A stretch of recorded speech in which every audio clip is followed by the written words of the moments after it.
Hey, welcome. So today, we're going to unpack one short but incredibly powerful sentence about the nature of God.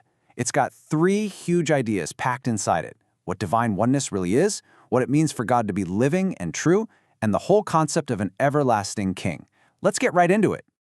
So everything we're going to talk about today springs from this single line. Our whole job here is to really dig into the incredible meaning that's packed into just these few words. We're going to look at one only, then the phrase living and true, and finally, what all this means for the world. Okay, so let's start with that first very powerful phrase, but one only.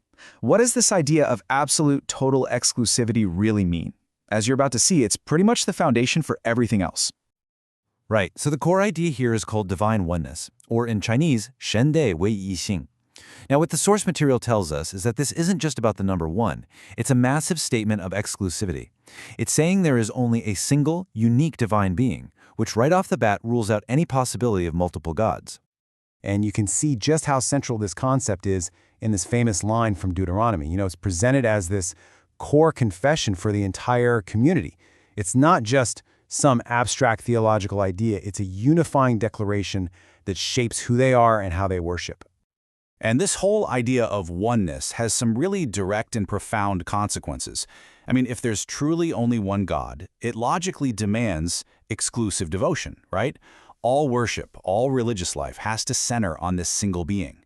This sets up a singular, undivided authority, which becomes a cornerstone truth for the whole community.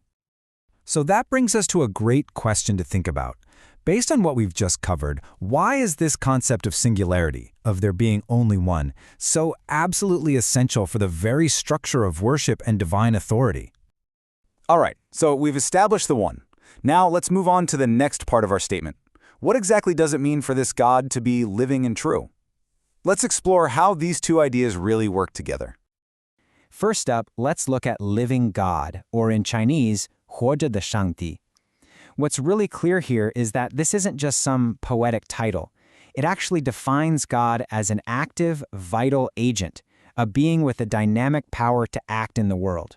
This completely separates him from, any lifeless, powerless object or idol. And paired perfectly with that is the term true God, or 真实的上帝. This really builds on that idea of authenticity. It defines God as the one and only genuine divine reality. It confirms his uniqueness and sets him apart from anything else that might falsely claim that title. And here's where those two concepts, living and true, just connect so powerfully. The point is, God's truth isn't some abstract idea just sitting on a shelf. Because he is living, his truth is a dynamic, active force in the world. In other words, his truth is powerful, and his power is truthful. You absolutely cannot separate the two. This whole idea of dynamic power leads us straight into our third and final concept, kingship. See, the source describes this living and true God as a king, but not just any king. Let's find out what everlasting king really means. The term they use is everlasting king, or in Chinese, 永恒君王. And this is all about perpetual sovereignty. We're not talking about a ruler whose power is temporary or, stuck within certain borders. This is an authority that is eternal, supreme, and completely transcends all the fragile political systems that humans build.